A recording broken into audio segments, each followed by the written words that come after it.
E aí, animados para mais um estudo da Autocultura à Luz do Ocultismo, livro de Ika Taimni, que foi um teosofista, químico, yogi, estudioso aí das disciplinas da yoga oriental. Então vamos lá. Hoje nós vamos falar da parte 2, autodisciplina e autocultura. Mas antes eu só gostaria de deixar aqui o convite para participem das aulas da Sociedade Teosófica, que ocorrem todos os dias às 19h30, são gratuitas pelo canal Sociedade Teosófica no YouTube. Então é às 19h30, 19, uns minutinhos depois, abre a live, né? E aí são as aulas. Cada dia da semana é uma temática diferente. Aulas de 1 hora, com mais uma meia horinha de perguntas e respostas. Bem bacana de participar. Então, vamos lá. Autodisciplina e autocultura. As funções do corpo físico. Num dos capítulos anteriores foi dada uma perspectiva global do problema da autocultura, sendo mostrado que o problema consiste parcialmente no aperfeiçoamento dos vários veículos da consciência, que o Jivatma usa nos diferentes planos. Jivatma seria esse eu, essa consciência primordial, uma parte do Uno, por assim dizer, que vai entrando em todos os veículos conforme vai entrando mais e mais na matéria, né? Então, Jivatma usa nos diferentes planos. O mais externo e denso desses veículos é o corpo físico, o veículo com o qual mais estamos familiarizados e que nos concerne mais de perto, enquanto nossa vida estiver confinada ao plano físico. Este é o corpo que consideraremos primeiro. Do conhecido para o desconhecido é sempre o método natural e, por conseguinte, o método correto de abordar qualquer assunto. Este modo de proceder é também indicado pelo fato de que no curso normal da evolução de nossos corpos, o físico é o primeiro a ser organizado e aperfeiçoado. A natureza geralmente começa da base e progride passo a passo até o topo. Há na Índia uma confusão muito comum na mente do aspirante médio em relação ao funcionamento do corpo físico e o método apropriado de lidar com ele. Enquanto alguns aspirantes dão atenção indevida aos problemas ligados ao corpo físico e excedem-se no não essencial, outros o negligenciam totalmente, baseados na noção errônea de que a vida inferior, no plano físico, é Maya, não importando assim como vivemos e como tratamos o corpo físico. A atitude apropriada a ser adotada em relação ao corpo físico é considerá-lo como um instrumento da alma para seu trabalho no plano físico, um instrumento vivo, com suas tendências próprias, e não essa máquina sem alma. Um instrumento que usamos, é importante salientar porque assim, tem as divisões, né? Físico, prana, astral, mental e tal, mas na verdade são gradações de uma vida una. Então não é que a separação ela é feita de forma didática para melhor entendimento, mas é tudo interligado, né?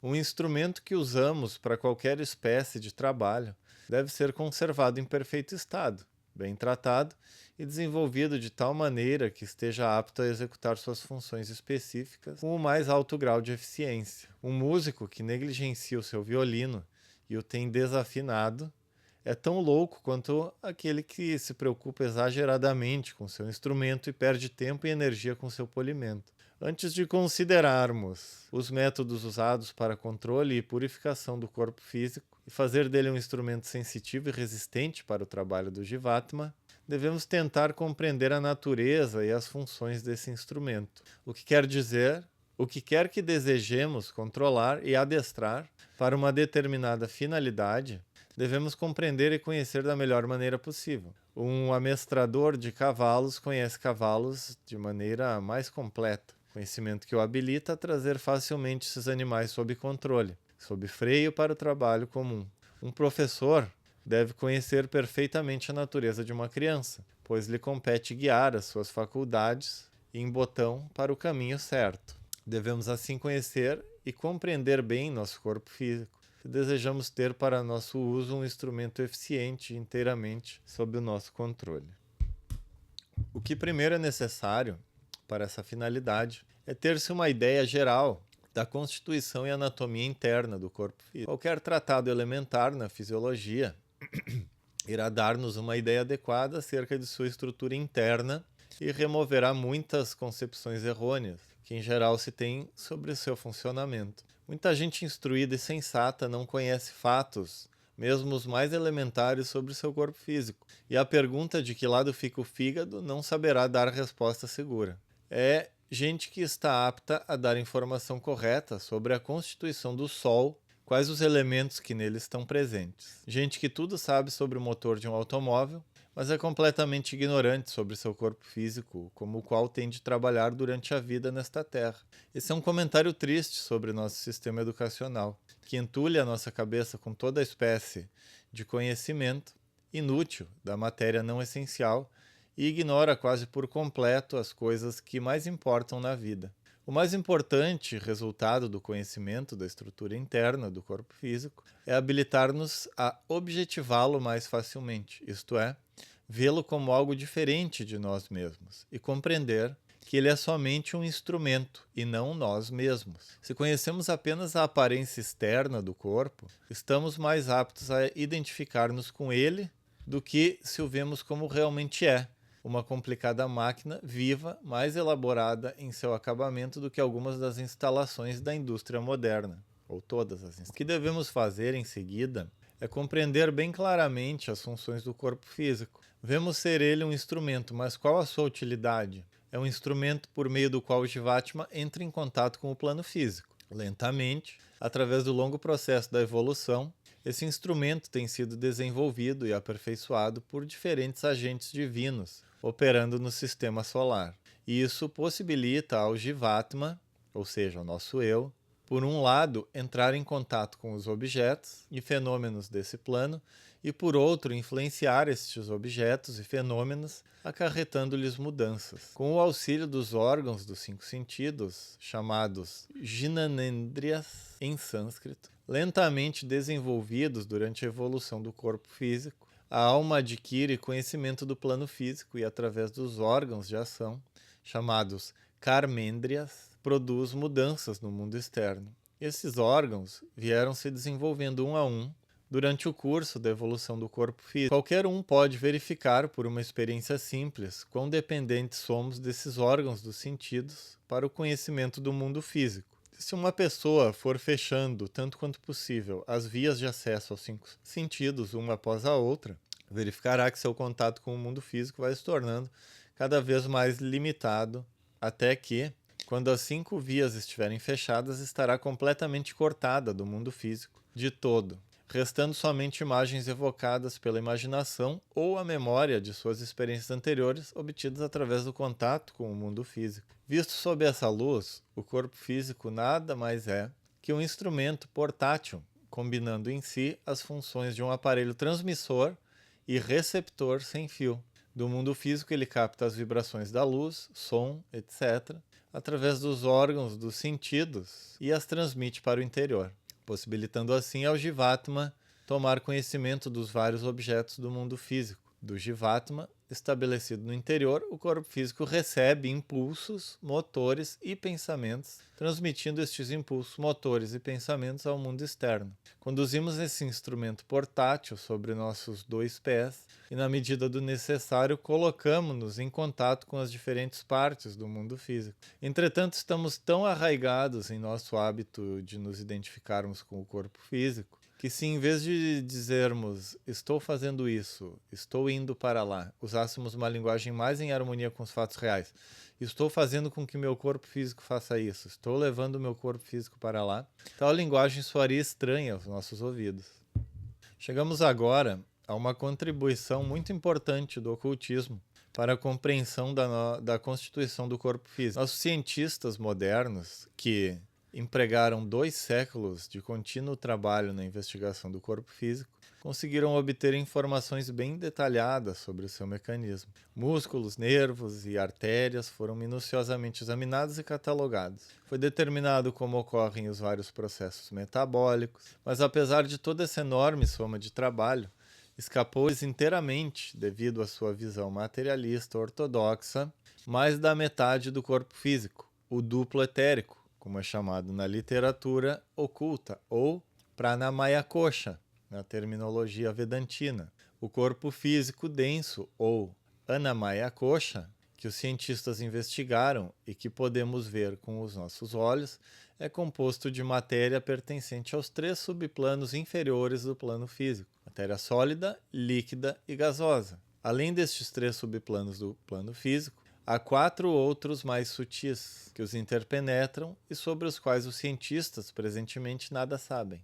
A matéria pertencente a esses 4 graus, mais rarefeita, entra na composição da contraparte mais sutil do corpo físico, o duplo etérico, como é chamado. É etérico porque esses 4 graus da matéria mais sutil são denominados éter, e duplo porque esse veículo mais sutil é a exata contraparte do corpo físico denso, ainda que se projete fora do corpo físico cerca de 8 centímetros para todos os lados. O duplo etérico não deve ser considerado como um veículo separado da consciência, mas sim como um complemento do corpo denso. A função do duplo etérico é servir de veículo do prana, a energia especializada que, em suas várias modalidades, conserva e regula as atividades do corpo físico, a energia vital. Essa energia é obtida do Sol, separada em seus componentes pelo chakra situado próximo ao baço, de onde as diferentes correntes de prana são levadas a diferentes partes do corpo. Ele está falando aqui do chakra esplênico, creio, através de canais bem definidos para seu trabalho especializado nessas partes. Essa vitalidade, que é obtida do Sol e especializada para o uso pelo duplo etérico, é a fonte de todas as forças vitais necessárias à manutenção do corpo físico. E a ciência erra quando encara o alimento como essa fonte, e nesta suposição cria uma ciência falha de nutrição e medicina. Aliás, se a gente pensar bem, a capacidade que o corpo tem de movimento com uma quantidade ínfima de alimento junto ao oxigênio, a ciência não conseguiu fazer nenhum outro aparelho funcionar numa eficiência energética tão milagrosa, né? Então, talvez esse é o elemento que falta aí para eles, né? Deixando passar o prana. Alimento e bebida são necessários ao corpo físico para reparar os tecidos, produzir calor, etc. E algumas outras finalidades, mas não para suprir vitalidade. É necessário ter-se isso em mente, porque nossas ideias errôneas sobre a função do alimento engendram temores e dúvidas não fundamentados, tornando difícil nos livrarmos do mau hábito da superalimentação, responsável por um grande número das doenças atuais. Aliás, a gente pode ver vários yogis que passam meses em meditação e nem por isso morrem, né? Mais um indício, uma observação sobre esse assunto. Não é necessário entrar aqui em mais detalhes sobre esse interessante assunto, pois há na literatura oculta vários livros que dão todas as informações necessárias. Aliás, só para deixar registrado, esses tempos eu fiquei 72 horas em jejum e no terceiro dia eu estava com mais energia do que no primeiro dia. Enquanto estamos tratando da constituição do corpo físico, cumpre também mencionar as funções de certos órgãos e centros citados frequentemente na literatura oculta a respeito deste corpo. Esses órgãos tomam parte cada vez maior nos últimos estágios da evolução humana. Quando a comunicação entre a consciência inferior e a superior torna-se cada vez mais evidente e o corpo físico vem a ser um mero instrumento do eu superior, ou seja, quando o eu superior vai ganhando mais uma comunicação mais presente, né, com o corpo e vai sobrepujando sua vontade sobre os instintos e tendências animais, né, do corpo, instintivas. Tomemos em primeiro lugar 2 órgãos muito conhecidos, a glândula pineal e o corpo pituitário, situados no interior do cérebro e cuja função os fisiologistas muito pouco conhecem. Esses órgãos, considerados rudimentares pelos biólogos, teriam tido sua função nos primeiros estágios da evolução e no presente têm o papel secundário de fornecer certas secreções para o crescimento e conservação do corpo físico. A função real desses órgãos, de grande importância nos futuros estágios da evolução humana, é conhecida somente dos ocultistas. O corpo pituitário é o órgão que serve como válvula para a transmissão de vibrações pertencentes aos planos de Buddhi, que seria como se fosse a intuição, né? É o veículo do espírito, e mental superior, ou seja, manas superior. O corpo pituitário é o órgão que serve como válvula para a transmissão de vibrações pertencentes aos planos de Buddhi e mental superior para o interior do cérebro físico, sendo sua vivificação parte do adestramento pelo qual tem de passar todo estudante do ocultismo prático, ou do yoga, né? A glândula pineal é o órgão de transferência de pensamento e sua vivificação de seu cérebro para o de outra. Podemos também tratar muito sucintamente da função dos chakras, acerca dos quais tanto lemos na literatura sobre yoga. Se o duplo etérico é examinado pela visão clarividente, são notados em diferentes pontos vórtices cuja matéria gira incessantemente e com grande rapidez. Os vórtices têm aparência brilhante e mostram-se em número variável de segmentos coloridos chamados pétalas. Esses vórtices, chakras na terminologia do yoga, servem de ponto de contato entre o veículo físico e o astral. Por esses pontos entram no corpo físico diversas espécies de forças provenientes do astral, e o peculiar movimento em vórtice é devido ao rápido influxo de forças jorradas de uma dimensão mais elevada. Os chakras têm diversas funções. Uma das mais importantes é servir de ponto para a consciência. Sua vivificação habilita-nos a estabelecer comunicação entre os planos astral e físico. Quando os chakras são vivificados e postos em atividade, desenvolve-se a clarividência astral, tornando possível trazer para o cérebro a memória clara e correta de todas as experiências obtidas no plano astral. Para a finalidade prática, os dois planos tornam-se um, como parte da consciência de vigília. Importante salientar aqui também que não apenas a vivificação dos chakras, mas a própria ativação de certos centros, certas partes do cérebro que são necessárias para tornar consciente essa vivência do plano astral também, né? No yoga se chamam sulcos, né? Não tenho certeza, mas acho que são os vritis. Talvez a gente vai ver aqui. A vivificação dos chakras é feita com o auxílio da Kundalini, a força misteriosa localizada na base da espinha dorsal, e que desempenha parte importante na prática da yoga. Eu não sei se ele vai falar disso agora, provavelmente sim, mas se tratando de Kundalini, ela só pode ser, ou melhor, só deve ser, né, ativada sob a tutela de um mestre sábio, nesse sentido, né? Ou seja, não deve ser incentivado o despertar da Kundalini no nosso estágio atual. Antes, o desenvolvimento das virtudes, da ética, a purificação e tudo mais, né? Mas ele deve falar disso adiante, só quis deixar bem pontuado aqui, porque é algo bem perigoso querer despertar a Kundalini sem ter antes purificado a si mesmo, né? Pelo uso da técnica de certas práticas da yoga, que não devem ser tentadas, a menos que sob a orientação direta de um instrutor competente, essa força é despertada, ele vai falar então, e posta em ascensão através de Sushumna, como é chamada a passagem interna na espinha dorsal. À medida que a Kundalini passa através dos chakras, eles vão sendo vivificados um a um, e o candidato fica apto a entrar em contato com o plano astral. Mas todas essas práticas são empreendidas nos últimos estágios do caminho do discipulado, que leva à iluminação. Nenhum noviço pode aventurar-se nessas coisas sem expor a grande perigo o seu corpo físico. Porque, por exemplo, a Kundalini pode ser despertada e, primeiro, menos grave, os canais não estão prontos, né, e arregaçando todos os canais e prejudicar totalmente, né, os seus veículos na encarnação atual e até para outras encarnações. Ou pior ainda, a Kundalini flui para baixo, né, no chakra base para baixo, o que aí sim é bem pior e causa até uma bestialização e outras coisas que é melhor não comentar aqui no estudo. Então assim a gente termina esse capítulo que estávamos, e no próximo vídeo a gente continua com o capítulo sobre o controle, purificação e sensibilização do corpo físico, que aí sim é o que nos cabe nesse momento atual, que é justamente essa purificação e depuração do nosso corpo físico, não só do corpo físico, mas de todos os veículos, como o corpo emocional, né, o astral, e o corpo mental.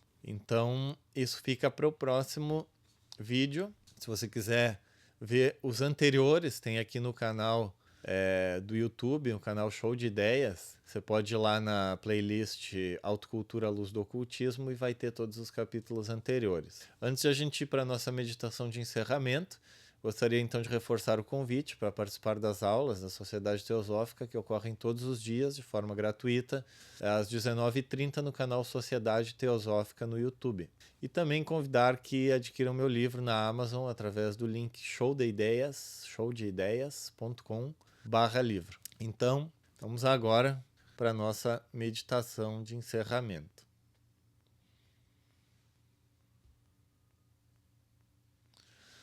Então, com os pés bem apoiados no chão, coluna ereta,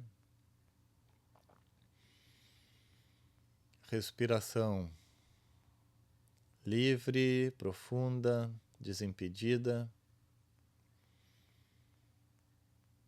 língua no céu da boca, sentindo um relaxamento, tomar o corpo todo, nas articulações, tendões, músculos, nervos, nossa parte etérica.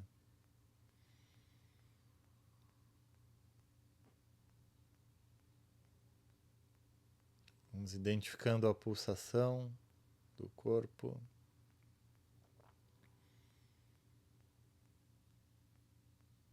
O calor que emana do centro do peito. E vai se irradiando por todo o corpo.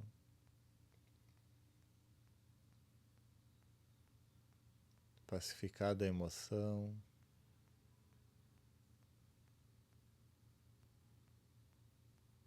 Vazia a mente.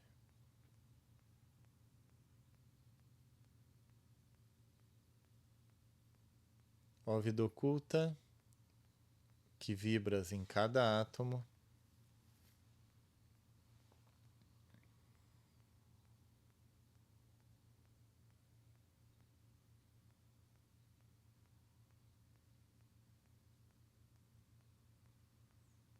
Ó luz oculta, que brilhas em cada criatura.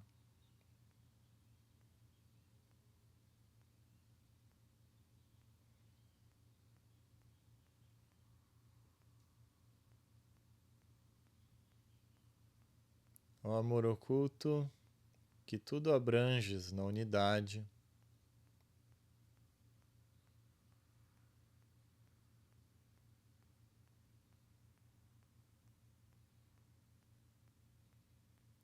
Possa todo aquele que se sente uno contigo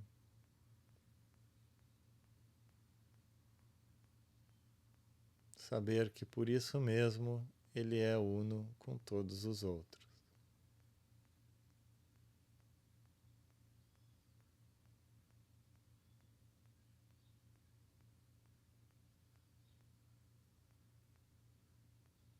Vamos irradiar luz, paz, saúde em todas as direções,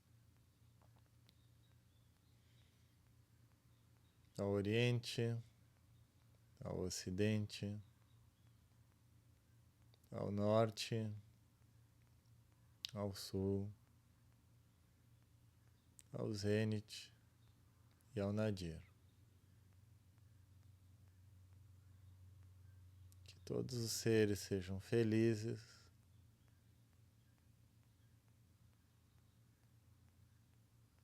que todos os seres sejam ditosos,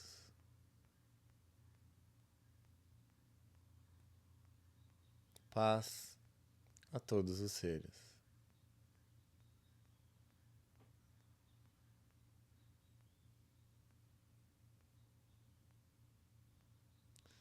E que os méritos desta prática possam ser de benefício para todos os seres sencientes.